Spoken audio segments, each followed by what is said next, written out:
Welcome one and welcome all to the Kirby Street League Power Rankings for Season 5, Week 1 of the Quagsire Division. This week we saw a ton of battles, 6, which isn't a ton, but whatever.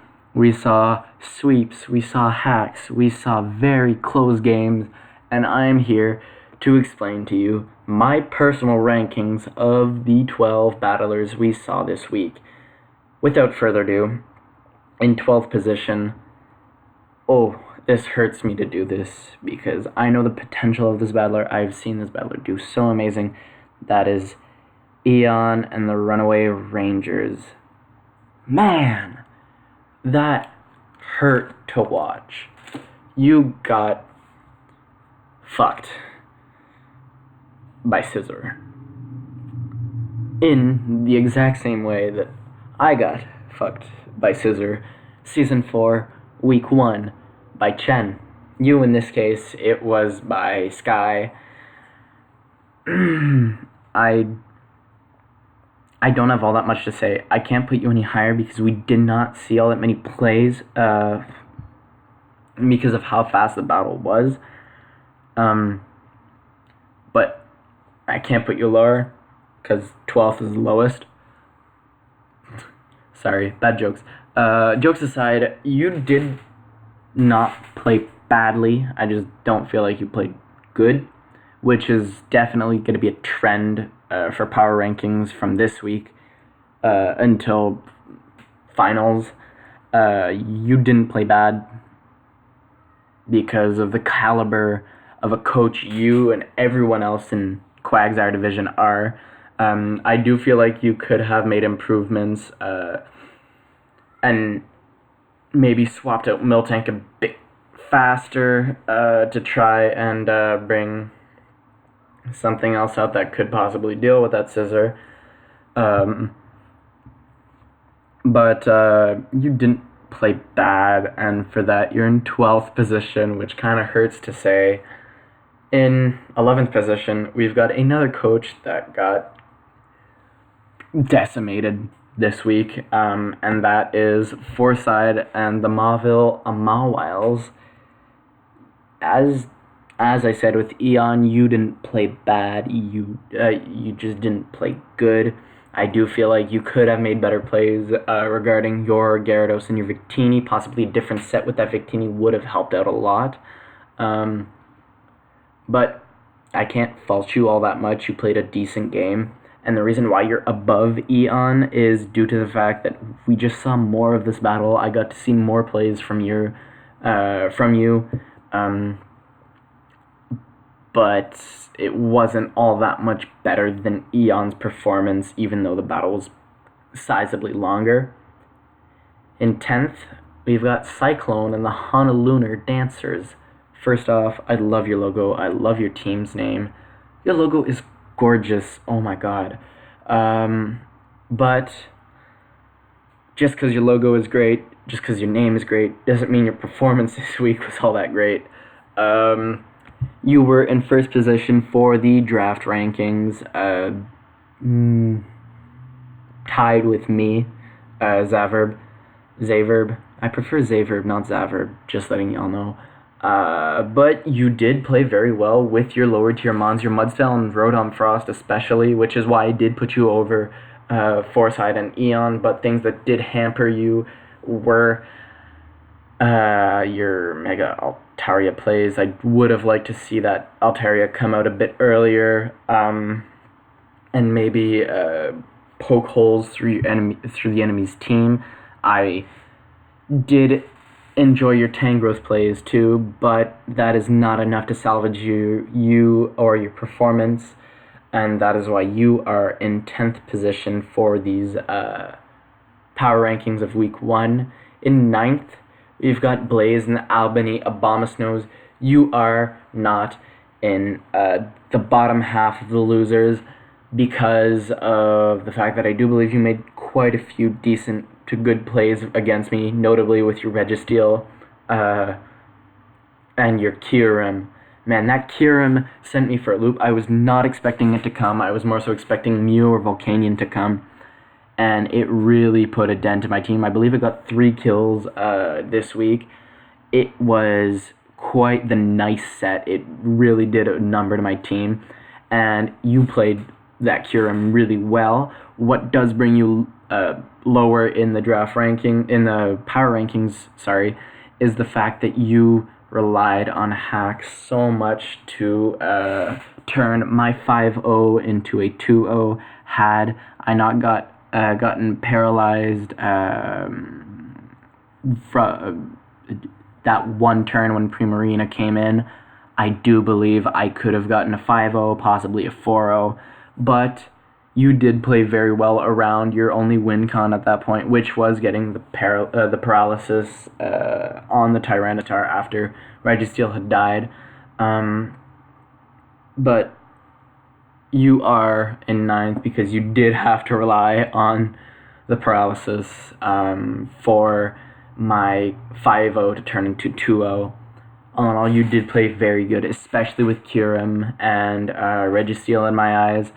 Just feel like you would need that little extra oomph in your performance to bring you higher up in the power rankings. Speaking about higher up in the power rankings, we've got Insanity and the Kettling Reapers in 8th position. Man, this game hurt to watch. You got penalized a ton by hacks in this game, although I don't think the hacks mattered all that much in the long run. It would have made your game a lot closer than it actually was. Those Iron Tail misses on Zygarde hurt a ton. But I can't really put you any higher because of the fact that the last loser played a fantastic game in my eyes. But you can't go any lower because I feel bad for the hacks. But yeah, I feel like you did play very well with your Zygarde and your Mega Alakazam. It was a really interesting set that you brought that did do a number to Odin's team. But once again, you could have poised yourself into positions where that hacks wouldn't have mattered, and you could have still have won this game. But I do recognize the fact that it did have a role in that large of a defeat. So that's why you're in 8th position. In 7th position, the final loser of the week, Just Jake and the Sacramento Slowkings. Man, you played a phenomenal game. Your end game was really, really good, and had you got a few rolls in your favor,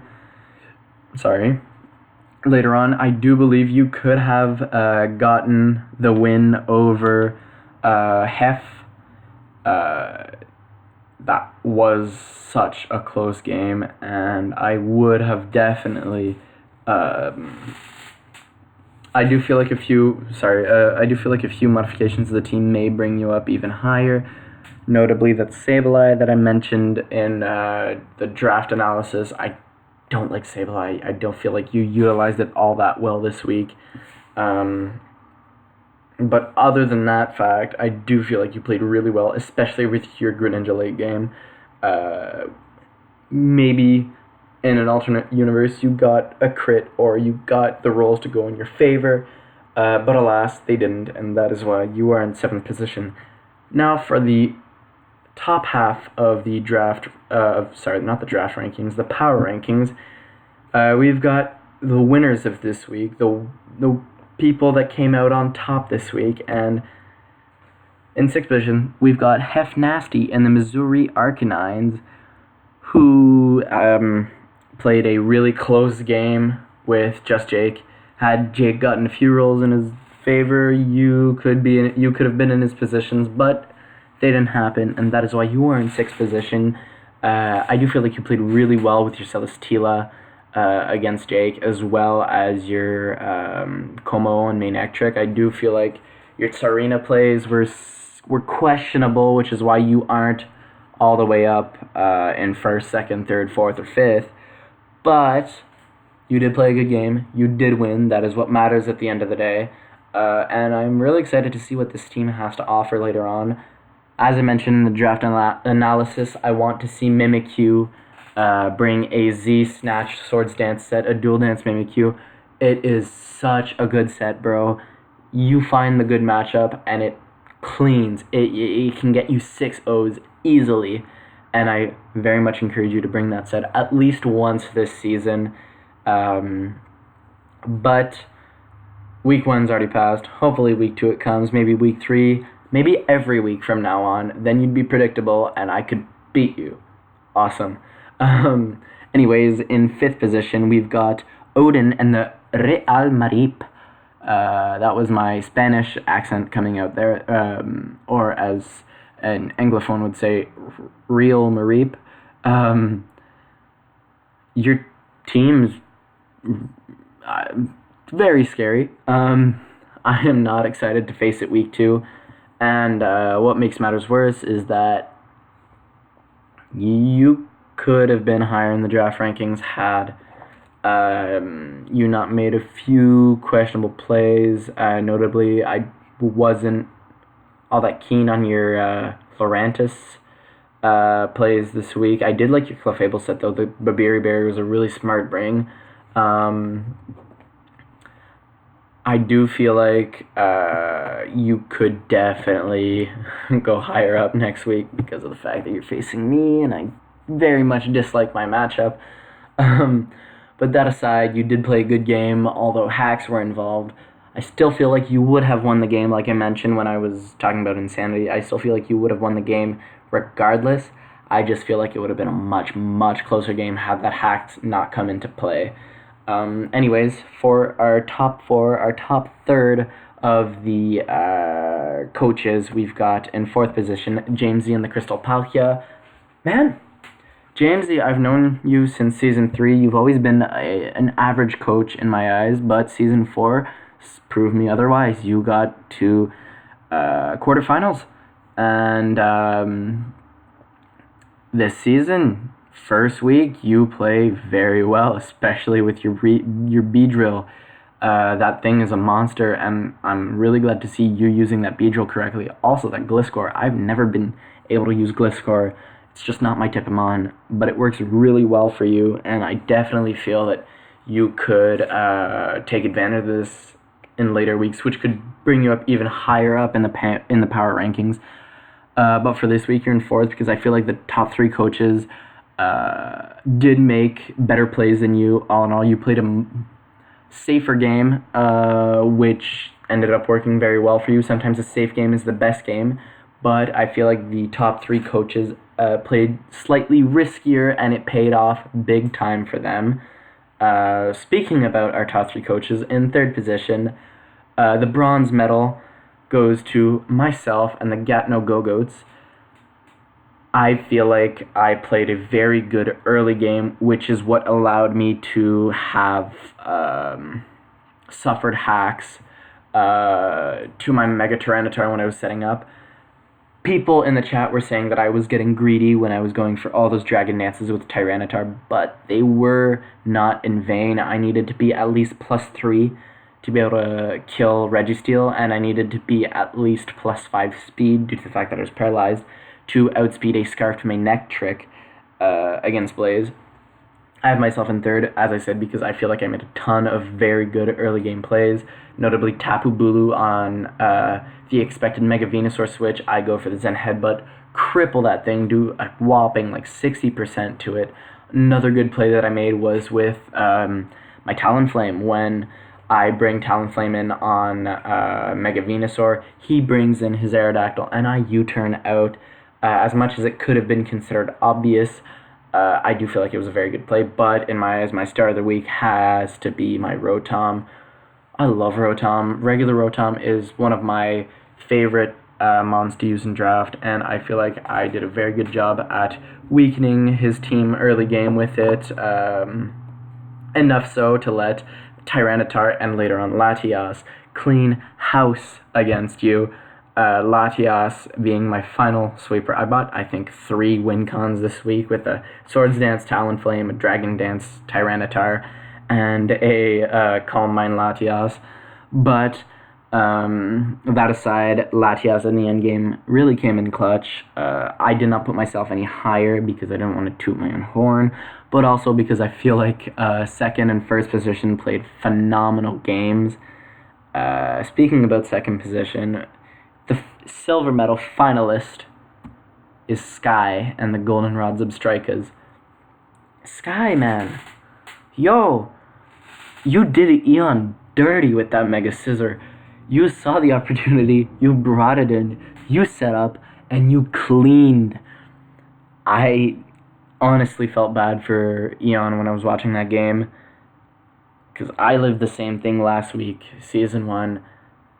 But man, you played really well with Scissor. You're not in first position, because I didn't get to see as many plays I would have liked to see, because it was a shorter game. I can't fault you for that. You did great. But since our first place position had a longer game, we got to see more plays coming out of their match. And spoilers, it's DL. Obviously, it's DL. It's his league. He rigs it. Duh. Anyways, I don't have all that much to say except keep on keeping on, man. That Scissor is deadly. In first position, gold medal winner is DL, as I said, and the Detroit Quagsires. Why? Why do you have to be this good, man?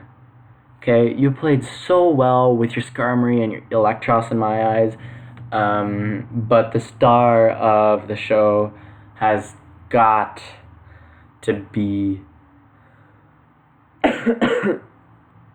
Sorry, what was I gonna say? Oh yeah, star of the show. You as a player, you are fan-flippin-tastic. You come in, you know all the right plays to make, you perfectly execute all those right plays, and when the matchup is in your favor, you do phenomenally, man. I can't add all that much other than the fact that I'm terrified to face him later on in the league. Everyone else should be too. DL is a fantastic player with a fantastic team. That concludes our Kirby Street League Power Rankings for Season 5, Week 1 of the Quagsire Division. Week 2 is right on the cusp of finishing. I'm filming this on Saturday night. Week 2 ends tomorrow on a Sunday. But, man, this division, Quagsire, has a ton of fantastic battlers. And as I said with when I was talking about Eon, I feel like no coach in this division is going to be playing badly. They're just not going to be playing as good as their competition, which is what I like to see. I love to see leagues that have such a high caliber of coaches, and that is why I absolutely adore the KSL. Thank you very much, guys. Have a great rest of the night or day or morning, whichever time it is for you. Peace.